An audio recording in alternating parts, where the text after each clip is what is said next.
अस्सलाम वालेकुम रहमतुल्लाहि व बरकातहू। Welcome to my YouTube channel biology and botany. कैसे हैं स्टूडेंट्स आप लोग? उम्मीद करती हूँ आप सब ठीक होंगे। ये प्लेटफॉर्म जो है उन स्टूडेंट्स के लिए मैंने बनाया है जो 9, 10 फर्स्ट ईयर सेकेंड ईयर के मेडिकल के स्टूडेंट्स हों जिन्होंने बायो रखी होगी। और इस जो मेरे लेक्चर्स होंगे इंशाल्लाह वो लोग बहुत फ़ायदा उठाएंगे। अंडरस्टैंडेबल है, रट्टा नहीं है। आपने बहुत अच्छे से सोच समझ के पढ़ना है और लेक्चर तैयार करना। मेरे जो लेक्चर्स हैं वो जैसे बोर्ड के एग्ज़ाम्स आप देते हैं बिल्कुल वैसे ही मैं लेक्चर्स तैयार करती हूँ, साथ में क्वेश्चंस भी बनाती हूँ और एक अलग से वीडियो भी बनाऊँगी जिसमें आपको इम्पोर्टेंट क्वेश्चंस शॉर्ट, लॉन्ग और एमसीक्यूज़ बताऊँगी। प्रैक्टिकल की कॉपीज़ रेडी करने में भी आपकी हेल्पफुल होंगी। आप मेरे यूट्यूब चैनल को सब्सक्राइब करें और अपने फ्रेंड्स को भी शेयर कीजिए ताकि दूसरे स्टूडेंट्स तक भी ये वीडियोस जाएँ ताकि अंडरस्टैंड करें वो। आइए हम अपना 10th क्लास का जो है फर्स्ट चैप्टर स्टार्ट करते हैं। आप लोगों ने 9th क्लास बहुत अच्छे नंबर से इंशाल्लाह पास करेंगे। और 10th क्लास के जो मेरे लेक्चर्स हैं आप इनसे स्टडी करके और बहुत अच्छे तैयारी करके आप एग्ज़ाम देंगे तो बहुत अच्छे मार्क्स आएंगे। शर्त ये है, कंडीशन ये है कि आपने रट्टा नहीं लगाना, सिर्फ अंडरस्टैंड करना और जहाँ पे आपको समझ नहीं आएगी मेरे कमेंट बॉक्स में आके आपने वहाँ पे क्वेश्चन छोड़ देना है। नेक्स्ट लेक्चर में मैं आपको उसका आंसर दूंगी इंशाल्लाह। आइए हम लेक्चर स्टार्ट करते हैं। फर्स्ट चैप्टर जो है वो गैसियस एक्सचेंज है। गैसियस एक्सचेंज का जो आपने कुछ पार्ट जो है 9th क्लास की पढ़ चुके हैं। यहाँ पे हम दो तरह की गैसेस स्टडी करेंगे। एक है सेलुलर रेस्पिरेशन और दूसरा है एक सेलुलर रेस्पिरेशन है, दूसरा है ब्रीथिंग। इन दोनों के बारे में आपने डिफरेंसेस पढ़ने। फर्स्ट ऑफ ऑल हम ब्रीफली इसको अंडरस्टैंड करते हैं कि गैसेस एक्सचेंज के अंदर क्या क्या चीज़ें, बहुत कुछ है इसके अंदर, बहुत शॉर्ट टर्म्स यूज़ की हुई हैं।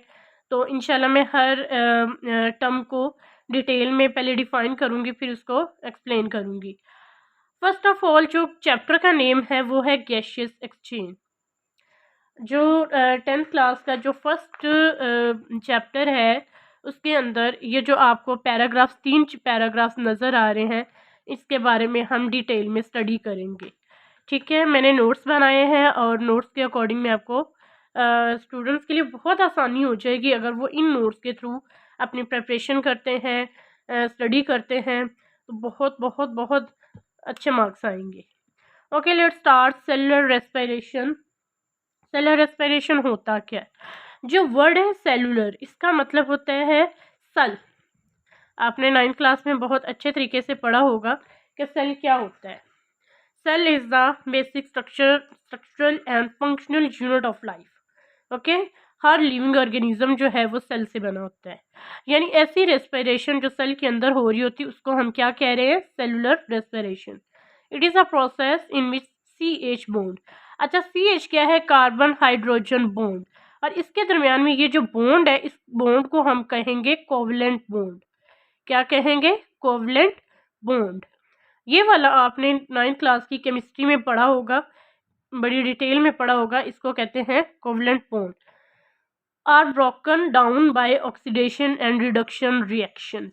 ओके, यानी कि रेस्पिरेशन, सेलुलर रेस्पिरेशन क्या होती है कि ऑक्सीडेशन और रिडक्शन प्रोसेस के थ्रू जो कार्बन और हाइड्रोजन का जो बॉन्ड है ना इसको ब्रेक करने के प्रोसेस को सेलुलर रेस्पिरेशन कहते हैं। अच्छा, ये सारा जो प्रोसेस है वो कहाँ पे हो रहा है? ये सेल के अंदर हो रहा है, इसलिए हम इसको कहते हैं सेलुलर रेस्पिरेशन। अच्छा, यहाँ पे एक टर्म यूज हो रही है रिडॉक्स। क्या यूज हो रही है? रिडॉक्स।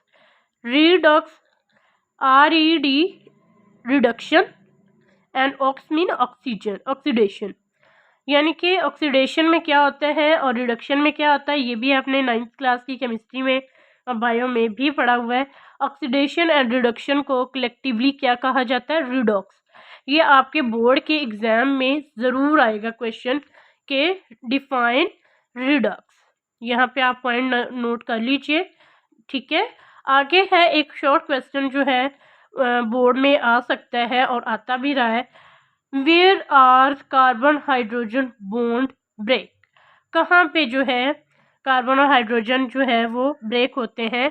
कार्बन और हाइड्रोजन जो है उसका आंसर ये होगा, are broken in our food by oxidation and reduction process, ठीक है।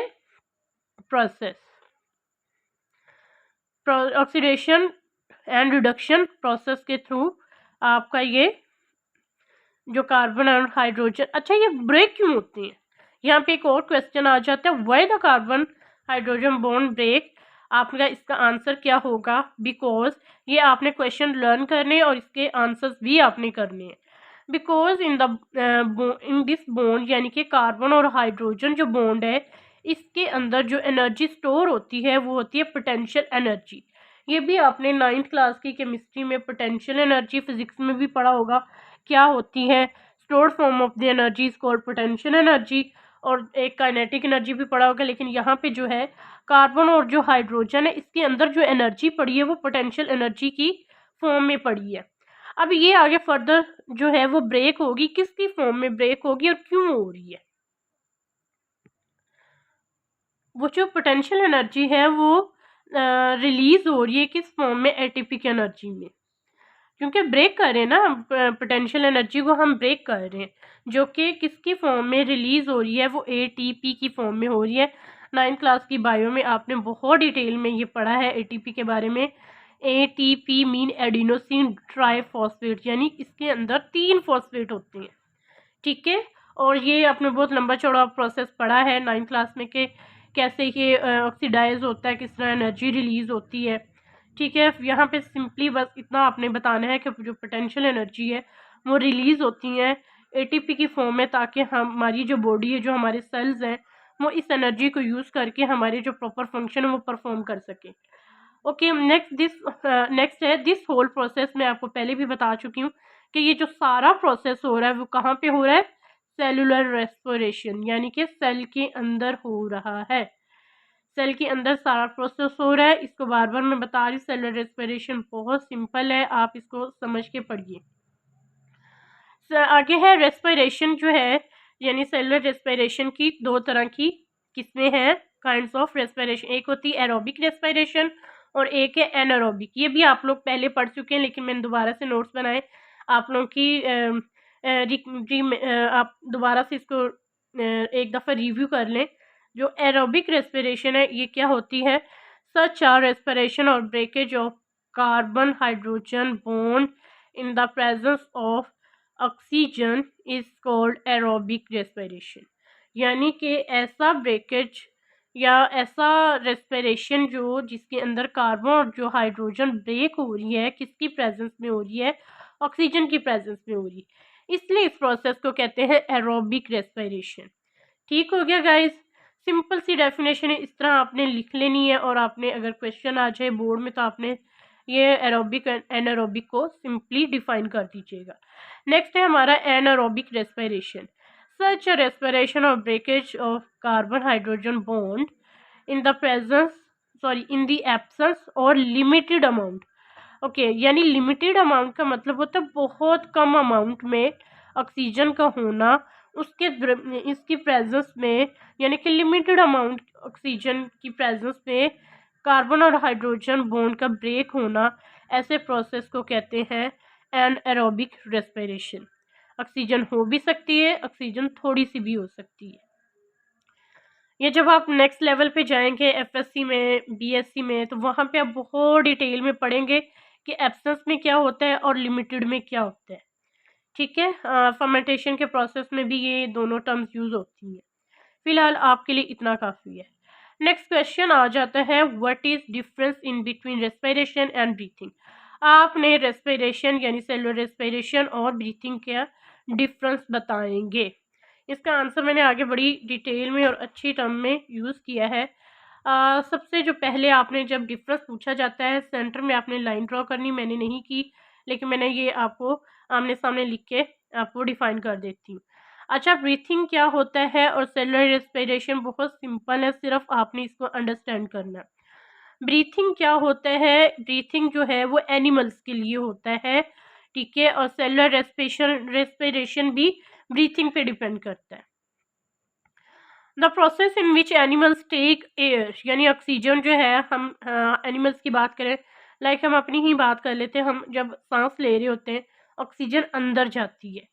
The process in which animals take air in their bodies to get oxygen and then give out carbon dioxide is called breathing. इस process को हम breathing कहेंगे, simple, और कुछ भी नहीं। ये तो छोटे से बच्चे को भी पता होता ब्रीथिंग होता क्या। अब सेलुलर रेस्पिरेशन में वही बात आ जाती है कि सेल के अंदर जो है ना, वो क्या हो रहा होता है, कार्बन और हाइड्रोजन जो बॉन्ड है वो ब्रेक होते हैं। फूड के अंदर होते हैं ये बॉन्ड्स, और ये ब्रेक होते हैं किसकी प्रोसेस से, ऑक्सीडेशन और रिडक्शन के थ्रू, ताकि हम एनर्जी ले सकें, और वही एनर्जी सेल्स यूज़ करते हैं टू परफॉर्म देयर एक्टिविटीज़ और फंक्शंस। ओके, ये पहला आपका डिफरेंस हो गया। सेकंड में ये है कि the process is a physical phenomena. अच्छा, फिजिकल की बात क्या हो रही है कि जो ब्रीथिंग है, ब्रीथिंग के अंदर हमारे ऑर्गन्स यूज़ होते हैं। लाइक हम ऑक्सीजन लेते हैं, अंदर गई ऑक्सीजन, लंग्स ने वहाँ पे ऑक्सीजन को कार्बन डाइऑक्साइड के अंदर एक्सचेंज किया और फ़ौरन बॉडी से एक्सपेल कर दिया, क्योंकि वहाँ पे बहुत सारी ऑक्सीजन कार्बन डाइऑक्साइड रिलीज़ हो जाती जो कि हमारी बॉडी को नहीं चाहिए होता। इसलिए हम फ़ौरन से फ़ौरन जो है ना कार्बन डाइऑक्साइड को बॉडी से रिलीज़ कर देते हैं। इसमें सिर्फ फिज़िकल, यानी कि फिज़िकली प्रोसेस हुआ है, कोई इसमें केमिकल प्रोसेस नहीं हुआ। और जो अच्छा, सेलुलर रेस्पिरेशन की अगर हम बात करते हैं, तो सेलुलर रेस्पिरेशन जो है ये भी एक फिज़िकल फिनोमिना है, क्योंकि दिस डिपेंड्स ऑन ब्रीथिंग। अगर जो ऑक्सीजन है हमारी बॉडी के अंदर एंटर नहीं होती, ठीक है, और अगर ऑक्सीजन हमारी बॉडी के अंदर एंटर ही नहीं होगी तो सेल्स तक कैसे जाएगी। जब ऑक्सीजन सेल्स तक जाएगी, फिर वहाँ पे गैसेस एक्सचेंज होगी, सेल के अंदर जो प्रोसेस है वो परफॉर्म होगा, देन कार्बन डाइऑक्साइड रिलीज होगी, तो जो है ना सेलुलर रेस्पिरेशन परफॉर्म होगा प्रोसेस। तो आप खुद ही यहाँ से देखें कि ब्रीथिंग और सेलुलर रेस्पिरेशन दोनों जो है वो क्या है, फिजिकल प्रोसेस है। This process is a physical phenomena, this is also physical phenomena, यानी मैकेनिकल यूज होता है।